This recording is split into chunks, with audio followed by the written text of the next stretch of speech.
ഇപ്പോഴത്തെ ട്രെൻഡാണല്ലോ clay making. നമുക്കൊന്ന് ചെയ്ത് നോക്കാം. ഇതിൻ്റെ യൂട്യൂബ് ചാനലത്തെ ഫസ്റ്റ് വീഡിയോ ആണ്. അതുപോലെ തന്നെ വേറെ യൂട്യൂബ് ചാനൽ കണ്ട് ഇൻസ്പിറേഷനായി ഉണ്ടാക്കുന്നതാണ്. ഫുൾ വീഡിയോ താഴത്തെ ലിങ്കിൽ കൊടുക്കുക, ഒന്ന് കണ്ടു നോക്കി. അപ്പോൾ ഫസ്റ്റ് വേണ്ടത് ഗ്ലൂ ആണ് 60 രൂപയുടെ. പിന്നെ ഞാൻ കോൺഫ്ലവറിൻ്റെ പൊടി, ഇതുപോലത്തെ കേട് വന്ന ഒരു നോൺ സ്റ്റിക്കിൻ്റെ പാത്രം, അല്ലെങ്കിൽ പെരിന് തല്ല് കിട്ടും.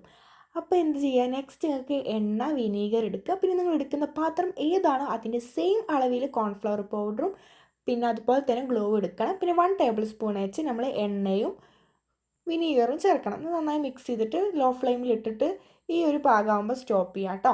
അതിനുശേഷം ഫ്ലോറിൽ കുറച്ച് എണ്ണയും പൊടിയൊക്കെ തടവിയിട്ട് നന്നായിട്ട് അങ്ങോട്ട് എടുക്കണം. അങ്ങനെ നന്നായിട്ട് കജ്ജൊക്കെ വേദനിക്കുന്നാലും കുഴപ്പമില്ല, ഇങ്ങനെ സോഫ്റ്റായി കിട്ടും. നമ്മുടെ ക്ലേ അടിപൊളിയായിട്ട് സോഫ്റ്റായി വന്നിട്ടുണ്ട്. ഇത് നമ്മൾ നാളെ എടുക്കുള്ളൂ. ഇപ്പോൾ അതുകൊണ്ട് ഒരു ചെറിയൊരു സ്റ്റാർ ഉണ്ടാക്കി നോക്കുക. ഒരു ദിവസം വെച്ച ശേഷം ഉണ്ടാക്കുക, ഒന്നുകൂടി സോഫ്റ്റ് ആയിരിക്കും. അപ്പോൾ നാളെ എന്താ ഉണ്ടാക്കണമെന്ന് നിങ്ങൾ താഴെ കമൻറ്റ് ബോക്സിൽ പറഞ്ഞോളി. അപ്പോൾ ശരി, ബായ്.